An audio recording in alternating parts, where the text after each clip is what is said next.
Hello friends and my dear students, how are you? I hope everyone are fine. बहुत ही दिनों से कुछ comment आ रहे थे आप लोगों के कि क्लास 9 के मैथ्स को शुरू किया जाए, तो आप लोगों का जियोमेट्री सेक्शन का वीडियो आपका शुरू हो चुका है और आज से हम लोग मेंसुरेशन का जो वीडियो है वो फर्स्ट चैप्टर आज इंट्रोडक्शन वो आज हम लोग शुरू करने वाले हैं। और क्लास 6 का जो वीडियो था उसका भी सेकंड लेक्चर जो आपका रूल्स ऑफ डिविजिबिलिटी है वो भी आजकल में आपके पास आ जाएगा, जो कि आप लोग के लिए बहुत ही यूज़फुल होगा सारे क्लासेस के लिए, क्योंकि रूल्स ऑफ डिविजिबिलिटी को जानना बहुत ही ज़रूरी है। तो मेंसुरेशन में क्लास 9 का जो फर्स्ट चैप्टर है वो है एरिया ऑफ ट्राइंगल्स। तो आइए हम लोग शुरू करते हैं हमारा पहला क्लास। मेंसुरेशन को हम लोग हिंदी में बोलते हैं क्षेत्रमिति, जिसमें हम लोग एरिया, वॉल्यूम इन सब के बारे में बात करते हैं। पेरीमीटर, सर्कमफ्रेंस, एवरीथिंग, वो सारे चीज़ हमारा मेंसुरेशन के कैटेगरी में ही आते हैं। सबसे पहले आज हम लोग को पढ़ना है वो है एरिया ऑफ ट्राइंगल। अब देखिए, ट्राइंगल के बारे में तो आप लोग सभी को जानते हैं ट्राइंगल क्या होते हैं। Triangle is a close figure by 3 sides, जिसमें एक ऐसा फिगर, देखिए यहाँ पर बहुत सारे ट्राइंगल्स आपको दिख रहे होंगे कि एक भी ऐसा फिगर नहीं है जो कि आपको खुला हुआ है। That means they are all closed and there are maximum 3 sides, मैंने मिनिमम भी नहीं, मैंने 3 साइड्स से मिलके ही आपके ट्राइंगल बनते हैं। तो हम लोग ट्राइंगल के कुछ टाइप्स हम लोग पढ़ते हैं। ट्राइंगल को हम लोग 2 तरीके से हम लोग बांटते हैं, एक बार एज पर साइड्स और एक बार एज पर एंगल्स। साइड्स का मतलब एक बार भुजाओं के आधार पर हमको ट्राइंगल को बांटना है और एक बार कोण के आधार पर बांटना है। तो ट्राइंगल को देखिए हम लोग भुजाओं के आधार पर कैसे बांटते हैं, एज पर साइड्स। देखिए सबसे पहला है इक्विलैटरल ट्राइंगल। क्या नाम है? इक्विलैटरल ट्राइंगल, जिसको हिंदी में हम लोग बोलते हैं समबाहु त्रिभुज। अब समझते हैं इक्विलैटरल ट्राइंगल क्या है। वैसा ट्राइंगल जिसके तीनों साइड्स इक्वल हो, वैसे ट्राइंगल जिनके तीनों साइड्स क्या हो, आपस में इक्वल हो। Suppose that this is 2 centimetre, this is 2 and this is 2, तो तीनों के डायमेंशंस क्या होंगे? सेम होंगे, तो वो हो जाएगा इक्विलैटरल ट्राइंगल, जिसको हम लोग बोलते हैं समबाहु त्रिभुज। दूसरा आता है आइसोसेलेस ट्राइंगल। आइसोसेलेस का मतलब होता है समद्विबाहु त्रिभुज। नाम से ही स्पष्ट है, समद्विबाहु, जिसकी 2 भुजाएं बराबर होती हैं। जैसे आप यहाँ पर फिगर में देख सकते हैं AB and AC are equal, but BC is not equal to AB and AC। कोई भी ऐसा त्रिभुज जिसकी 2 भुजाएं, कोई भी 2 भुजाएं आपस में बराबर होंगे या उनके साइड्स का डायमेंशन आपस में बराबर होगा, उनको हम लोग आइसोसेलेस ट्राइंगल बोलेंगे, हिंदी में समद्विबाहु त्रिभुज। तीसरा आता है स्केलेन ट्राइंगल। स्केलेन ट्राइंगल क्या होता है? इसको हिंदी में बोलते हैं हम लोग विषम बाहु त्रिभुज। विषम बाहु मतलब जिसकी कोई भी भुजाएं आपस में नहीं मिलेंगी। ये अलग डायमेंशन का होगा, ये अलग डायमेंशन, ये अलग डायमेंशन। सपोज दैट हम डायमेंशन लिख रहे हैं यहाँ पर, suppose that this is 11 centimetre, this is 8 centimetre and this is 5 centimetre. अब बताइए 11, 5 और 8 कोई भी आपस में मिल रहा है क्या? किसी के भी डायमेंशन सेम है? नहीं। तो ऐसा ट्राइंगल जिसके कोई भी डायमेंशन इक्वल नहीं होंगे उनको हम लोग स्केलेन ट्राइंगल बोलते हैं, ठीक है, और हिंदी में विषम बाहु त्रिभुज। यहाँ जैसे एक एग्जाम्पल हम लोग लेते हैं, suppose that this is 6 centimetre and this is also 6 centimetre and this is 4 centimetre. Okay, तो 6 और 6 इक्वल हो गए, इसलिए यहाँ पर ये आइसोसेलेस ट्राइंगल हो गया। इक्विलैटरल का बात करते हैं, चलिए इसको हम लोग लेते हैं 5 सेंटीमीटर। ये कितना होगा? ये भी 5 सेंटीमीटर और ये भी 5 सेंटीमीटर, क्योंकि इक्विलैटरल ट्राइंगल के ऑल साइड्स क्या होते हैं? इक्वल होते हैं। तो आप लोगों को ये समझ में आ गया होगा, ठीक है। अब हम लोग नेक्स्ट आगे बढ़ते हैं as per angles. As per sides के अकॉर्डिंग हम लोग पढ़ लिए, अब आते हैं एज पर एंगल्स। एंगल्स के आधार पर देखिए ट्राइंगल को बांटा गया है 3 प्रकार से। पहला है एक्यूट एंगल ट्राइंगल, जिसको हम लोग हिंदी में बोलते हैं न्यून कोण त्रिभुज। अब आप बोलोगे सर एक्यूट एंगल क्या होता है, तो इसके बारे में मैं आपको थोड़ा सा ब्रीफ करता हूँ। एंगल के बारे में थोड़ा सा जानकारी देख लीजिए। एक्यूट एंगल वैसे एंगल्स को बोलते हैं जिनका मेजरमेंट 0 डिग्री से बड़ा और 90 डिग्री से छोटा। More than 0 degree but less than 90 degree. 0 degree से बड़ा और 90 डिग्री से छोटा। तो यहाँ पर देखिए आप कोई भी एंगल आप बता सकते हैं, 0 से 90 के बीच में कोई भी एंगल हो सकता है। सपोज दैट हम 60 डिग्री ले रहे हैं, तो क्या 60 डिग्री जो है वो मेरा एक्यूट एंगल ट्राइंगल नहीं होगा? Obviously it is an acute angle triangle. ये एक एक्यूट एंगल है क्योंकि इसका मेजरमेंट 0 और 90 के बीच में है। तो 0 और 90 के बीच में आने वाले जितने भी एंगल्स होंगे उनको हम लोग एक्यूट एंगल बोलेंगे। दूसरा आता है आपका right angle. Right angle, right angle मतलब 90 डिग्री, ये सभी का आपको मालूम होगा। राइट एंगल मतलब 90 डिग्री। उसके बाद आता है हम लोग का ऑब्ट्यूस एंगल। ऑब्ट्यूस एंगल, ये एंगल ऐसा एंगल होता है जो 90 डिग्री से बड़ा होगा, greater than 90 but less than 180। तो 90 और 180 के बीच में बहुत सारे एंगल्स हैं। सपोज दैट हम लेते हैं 120 डिग्री। 120 डिग्री, तो बताइए 120 डिग्री जो है वो ऑब्ट्यूस एंगल है कि नहीं? क्योंकि 90 डिग्री से बड़ा है और 180 डिग्री से छोटा। तो जो भी एंगल 90 से बड़ा 180 से छोटा होगा वही मेरा क्या कहलाएगा? Obtuse angle. इसके आगे और भी होता है, आपको मैं बता रहा हूं। एक होता है आपका straight angle. Straight angle, straight angle मतलब 180 डिग्री। स्ट्रेट एंगल मतलब 180। कोई भी लाइन, कोई भी सीधी रेखा जो रहेगी, यही यहाँ पर जितने भी एंगल्स, यहाँ पर पूरा जो एंगल बनेगा ये 180 डिग्री का होता है। कितने का होता है? 180 डिग्री। इसको मान लीजिए बीच में बांट देंगे तो 90 हो जाएगा। और इसमें बहुत सारे साइड्स मान लीजिए इसको ट्रांसवर्सल करेंगे तो सारे एंगल का सम भी कितना होगा? 180 डिग्री। ठीक है, तो स्ट्रेट एंगल मतलब 180 डिग्री। अब देखते हैं दूसरा रिफ्लेक्स एंगल। ये बहुत कोई को नहीं मालूम है कि रिफ्लेक्स एंगल होता क्या है। ये रिफ्लेक्स एंगल 180 से बड़ा और 360 से छोटा, more than 180 but less than 360 degree. जैसे मान लीजिए हम लोग लेते हैं 220 डिग्री। 220 डिग्री, तो क्या 220 डिग्री 180 से बड़ा और 360 से छोटा है कि नहीं? तो ऐसा एंगल जिसका वैल्यू 180 डिग्री से बड़ा होगा, 360 डिग्री से छोटा होगा, वो हम लोग कहलाएगा रिफ्लेक्स एंगल। और सबसे लास्ट में हम लोग का आता है complete angle. Complete angle, complete angle, complete angle क्या होता है बताइए? पूरी जब 360 डिग्री एंगल हो जाता है उसको हम लोग बोलते हैं कंप्लीट एंगल। तो एक बार दोबारा हम लोग रिवीजन कर लेते हैं। Acute angle more than 0 degree, less than 90 degree. Right angle 90 degree. Obtuse angle more than 90, less than 180। Straight angle 180 degree. Reflex angle more than 180, less than 360। And complete angle 360 degree. तो देखिए यहाँ पर हम लोग 3 तरह के एंगल के बारे में यहाँ पर बात करेंगे ट्राइंगल को फॉर्म करने के लिए। पहला है एक्यूट एंगल से बनने वाले ट्राइंगल, एक्यूट एंगल ट्राइंगल। और इसमें एक कंपलसरी चीज क्या है कि एक्यूट एंगल ट्राइंगल के सारे एंगल एक्यूट एंगल होने चाहिए। ऐसा नहीं कि एक एक्यूट एंगल होगा बाकी ऑब्ट्यूस या राइट एंगल हो जाएगा, ऐसा नहीं। एक्यूट एंगल ट्राइंगल में all angle should be acute angle. तो एक्यूट एंगल ट्राइंगल के सारे एंगल कितने डिग्री के होते हैं? 0 से बड़े और 90 डिग्री से छोटे। और ये भी जानना है कि ट्राइंगल का तीनों एंगल का सम कितना होता है? 180 डिग्री। तो उससे ज्यादा होना नहीं चाहिए हम लोग का। ओके, तो समझ में आ गया acute angle triangle. Okay, now we will proceed to the next triangle. Its name is right angle triangle. देखिए नाम से ही स्पष्ट है, राइट एंगल। और हम लोग तुरंत पढ़े राइट एंगल मतलब 90 डिग्री।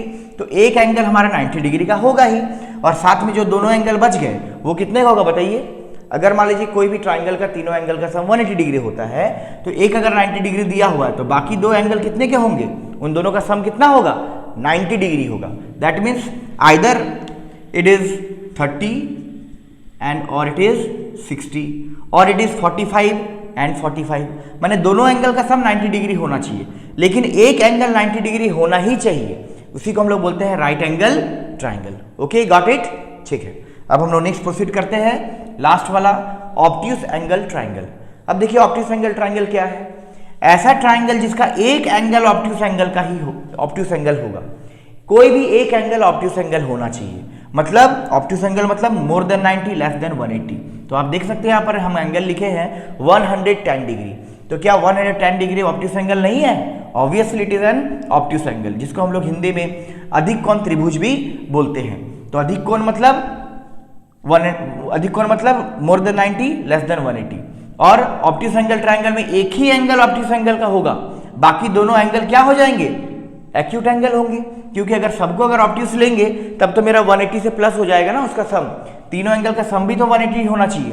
तो एक एंगल अगर मान लीजिए ऑब्ट्यूस एंगल है तो बाकी दोनों एंगल क्या होने चाहिए, एक्यूट एंगल होने चाहिए। ठीक है, तो याद रखिएगा कि एक्यूट एंगल ट्राइंगल में तीनों एंगल एक्यूट एंगल होने चाहिए, राइट एंगल ट्राइंगल में कम से कम एक एंगल 90 डिग्री का होना चाहिए, और ऑब्ट्यूस एंगल ट्राइंगल में कम से कम एक एंगल ऑब्ट्यूस एंगल का होना ही चाहिए। अगर एक एंगल ऑब्ट्यूस एंगल का नहीं होगा तो वो ऑब्ट्यूस एंगल ट्राइंगल नहीं कहलाएगा। ठीक है, तो ये आपको समझ में आ गया। अब इसके आगे हम लोग चलते हैं। तो एरिया ऑफ ट्राइंगल के लिए अभी हम लोग ट्राइंगल्स के स्पेसिफिकेशन के बारे में हम लोग जान गए हैं कि ट्राइंगल्स क्या क्या कैसे कितने तरह के ट्राइंगल्स होते हैं अकॉर्डिंग टू साइड्स और अकॉर्डिंग टू एंगल्स। अब एरिया ऑफ ट्राइंगल के लिए हम लोग कुछ बेसिक फॉर्मूला होता है उसको हम लोग फॉलो करते हैं। ठीक है, तो सबसे पहले देखिए एरिया ऑफ ट्राइंगल, कोई भी ट्राइंगल का जो एरिया होता है वो होता है 1/2 इंटू बी इंटू एच। मतलब बी मतलब बेस और एच मतलब हाइट। बेस को हिंदी में बोलते हैं आधार और एच मतलब height. Suppose that this is a triangle A B and C. तो BC is the base and if we draw a perpendicular to the base then this will be the height। तो ये हो जाएगा मेरा height और ये मेरा क्या कहलाएगा, ये BD जो है ये कहलाएगा मेरा बेस। ठीक है, तो कोई भी ट्राइंगल के एरिया निकालने के लिए हमको बेस और हाइट ये दोनों चाहिए। अगर बेस रहेगा और हाइट नहीं रहेगा या हाइट रहेगा और बेस नहीं रहेगा तो हम लोग ट्राइंगल के एरिया नहीं निकाल सकते हैं।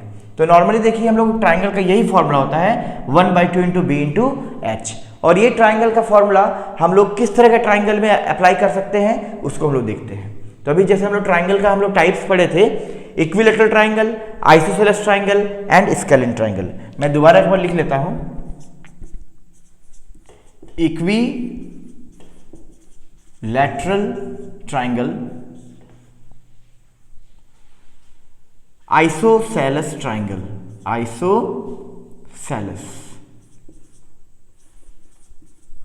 आइसोसेलेस ट्राइंगल और लास्ट आता है हम लोग का स्केलिन ट्राइंगल।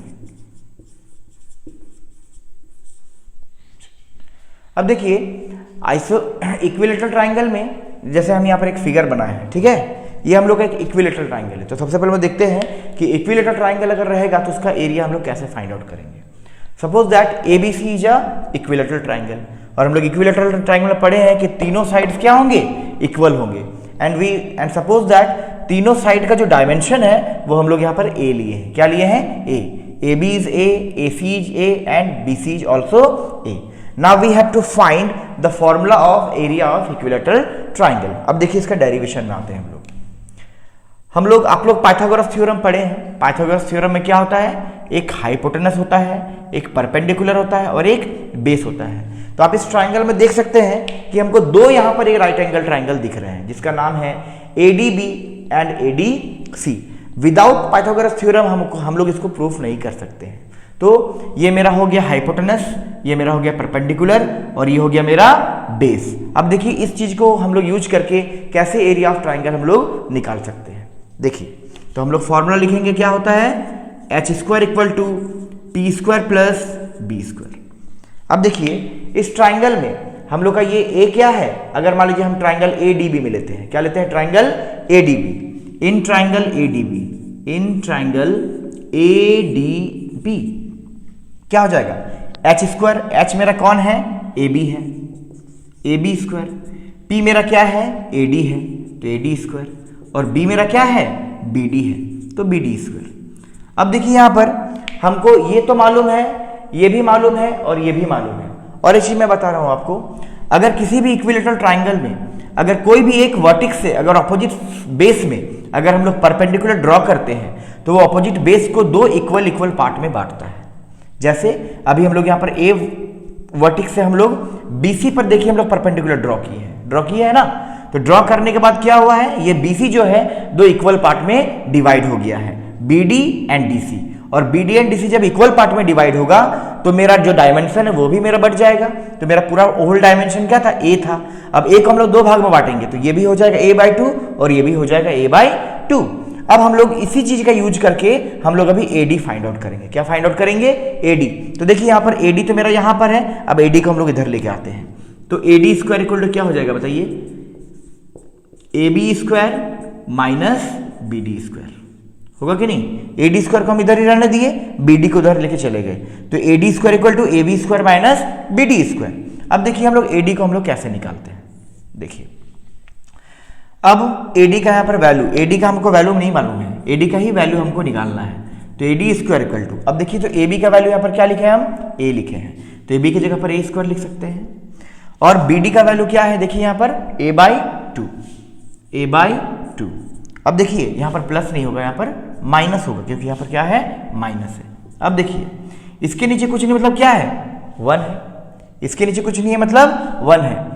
अब देखिए a बाई टू है, इसका पूरा होल स्क्वायर हो जाएगा, a बाई टू का होल स्क्वायर। ये पहला मेरा क्या था, ए बी का वैल्यू है a, तो a का स्क्वायर कर दिए, और बी डी का वैल्यू है a बाई टू, तो a बाई टू में पूरे का स्क्वायर जाएगा, सिर्फ a का स्क्वायर लिखने से हम लोग का गलत हो जाएगा, याद रखिएगा, क्योंकि a बाई टू का पूरा स्क्वायर, क्योंकि बी डी का वैल्यू मेरा a बाई टू है, तो हमको पूरे a बाई टू का स्क्वायर करना पड़ेगा, तो a का square minus a by two का होल स्क्वायर। तो देखिए ए स्क्वायर माइनस, अब इसको क्या लिख सकते हैं, ए स्क्वायर अपॉन 4 बोल सकते हैं कि नहीं बोल सकते हैं, क्योंकि ए का स्क्वायर ए स्क्वायर हो गया, 2 का स्क्वायर 4 हो गया। अब इसके नीचे कुछ नहीं मतलब क्या, 1 है। अब इसके एलसीएम लेते हैं, 1 और 4 का एलसीएम कितना हो जाएगा, 4। 1 को इससे डिवाइड करेंगे तो 4 आ जाएगा, और फिर इसको वापस इससे मल्टीप्लाई करते हैं। आप लोग को मालूम है फ्रैक्शन का एडिशन एंड सब्ट्रैक्शन, तो ये हो जाएगा हम लोग का 4a स्क्वायर माइनस ए स्क्वायर, यानी कि मेरा कितना आ गया, 4a स्क्वायर में से a स्क्वायर गया तो 3a स्क्वायर अपॉन 4, ठीक है। तो ये तो मेरा ए डी स्क्वायर निकला है, लेकिन हमको निकालना क्या है, ए डी निकालना है। तो ए डी इक्वल टू क्या हो जाएगा बताइए, अब ये स्क्वायर यहां से हटा देंगे तो इसके ऊपर में रूट चढ़ जाएगा, 3a square by 4 under root, ठीक है। अब देखिए 3a square by 4 under root, अब इसको हम लोग सॉल्व करेंगे तो क्या आएगा बताइए, a स्क्वायर के ऊपर में देखिए रूट आ गया, तो a स्क्वायर से a निकल जाएगा, और 4 का रूट क्या होता है 2, और क्या बच जाएगा √3 बचेगा ना। तो इसका मेरा, इसको हम लोग ऐसे लिख सकते हैं, √3a बाई 2 बोल सकते हैं, √3 बाई 2a या a √3 बाई 2। अब देखिए ये तो मेरा AD निकला, बट हमको क्या निकालना है, पूरे ABC का हमको एरिया निकालना है। अभी सिर्फ हम लोग हाइट निकाले हैं, क्या निकाले हम लोग, हाइट। अब देखिए हमको, अब हाइट हमको पता चल गया, हाइट मेरा निकल गया √3a बाई 2, और मेरा हमको बेस भी मालूम है, बेस मेरा क्या है a। अब इस फॉर्मूला को देखिए हम लोग अप्लाई कर सकते हैं। अब देखिए फॉर्मूला को अप्लाई करते हैं, now area of triangle, area of equilateral triangle, equilateral triangle क्या होगा, देखिए फॉर्मूला बताइए क्या है एरिया ऑफ इक्विलैटरल ट्राइंगल का, 1/2 इंटू बी इंटू एच, ठीक है ना। तो 1/2, अब बताइए इस ट्राइंगल में b कौन है, b मतलब बेस, हम बताए थे b मतलब बेस, तो बेस कौन है, देखिए यहाँ पर BC मेरा बेस है ना। तो यहाँ पर बेस मेरा क्या है, BC, और BC का वैल्यू क्या है a, तो b की जगह पर क्या लिख देंगे a, और h मेरा क्या था AD, h मेरा क्या था AD, और AD का वैल्यू हम लोग तुरंत निकाले हैं, कितना निकाले हैं, √3/2a, √3/2a। अब इसको हम लोग सॉल्व करते हैं तो हम लोग का फाइनल फॉर्मूला निकल जाएगा। अब देखिए ऊपर ऊपर मल्टीप्लाई करेंगे, √3a स्क्वायर, और नीचे में 2 2 जा 4, तो फॉर्मूला क्या निकल गया, √3/4a square, and it is the final formula of area of equilateral triangle. मतलब कोई भी समबाहु त्रिभुज का जो क्षेत्रफल होता है उसका ये हमारा बेसिक फॉर्मूला है, और ये फॉर्मूला को आप लोग को याद रखना है, √3/4 into a square, √3/4 into a square, और a मेरा यहाँ पर क्या है, साइड है, a मेरा क्या है यहाँ पर साइड। कोई भी साइड का वैल्यू आपका दिया रहेगा उसको आप a के जगह पर पुट कीजिएगा, आप लोग का इक्विलैटरल ट्राइंगल का एरिया निकल जाएगा। समझ में आ गया, मैं एक बार दोबारा रिपीट कर देता हूँ। तो एरिया ऑफ इक्विलैटरल ट्राइंगल निकालना, इसका हम लोग डेरिवेशन देख रहे हैं। तो सबसे पहले हम लोग देखते हैं कि ट्राइंगल का जो एरिया का जो बेसिक फॉर्मूला है वो होता है 1/2 into B into H, B मतलब बेस और एच मतलब हाइट। अब हम लोग देखते हैं कि इक्विलैटरल ट्राइंगल का हम लोग एरिया कैसे डिराइव करेंगे। उसके लिए देखिए हम लोग 3 साइड हम लोग लिए थे जिसका नाम था ए, ठीक है ना। अब यहाँ से परपेंडिकुलर ड्रॉ करते हैं कोई भी वर्टिक्स से उसके ऑपोजिट बेस में, तो वो उसको इक्वली 2 भाग में बांटता है, दैट मीन्स a/2 और a/2 हो गया ये मेरा। अब देखिए पाइथागोरस थ्योरम से हम लोग आराम से हम लोग इसको निकाल सकते हैं कि इसका हाइट हम लोग का कैसे निकलेगा। तो h square plus equal to P square plus B square. तो इन ट्राइंगल एडी में लेते हैं हम लोग, तो A B square equal to क्या हो जाएगा, A D square plus B D square. But we have to find the A D, that is the height. तो ए डी हम लोग कैसे निकालेंगे, A B square minus B D square, A B square minus B D square. अब देखिए A B का value क्या है मेरा, ए बी का वैल्यू ए है, बी डी का वैल्यू ए बाई 2 है। अब ए का होल स्क्वायर और ए का ए बाई 2 का भी होल स्क्वायर। इसको सॉल्व करने से मेरा आ गया 3a square upon 4, 3a square upon 4। अब यहां से देखिए फिर मेरा ये तो मेरा एडी स्क्वायर निकला ना। अब हमको एडी का फॉर्मूला क्या निकल जाएगा, उसके ऊपर हम स्क्वायर रूट चढ़ाएंगे तो देखिए मेरा आ गया √3a अपॉन 2। अब ये मेरे निकल गए एडी, हमको तो बेस मालूम था, अब एडी भी हमको मालूम हो गया। अब हम लोग आराम से इक्विलेटरल ट्राइंगल का फॉर्मूला हम लोग डिराइव कर सकते हैं। किससे, इस जो बेसिक फॉर्मूला है इससे, 1/2 इंटू बी इंटू एच। अब बी मेरा क्या है, बी मेरा यहाँ पर ए है, ए को पुट कर दिए। फिर h का वैल्यू अभी हम लोग तुरंत निकालिए, h मेरा क्या है, AD है, जिसका वैल्यू कितना आ गया हम लोग का √3a/2, √3a/2। अब इसको देखिए सॉल्व करेंगे तो √3a into A square and 2 2 4 and this is the main formula of area of equilateral triangle. ठीक है, तो आई होप आप लोगों को समझ में आ गया हो गया। अब हम लोग आगे समझते हैं इसके दूसरे वाले पार्ट में।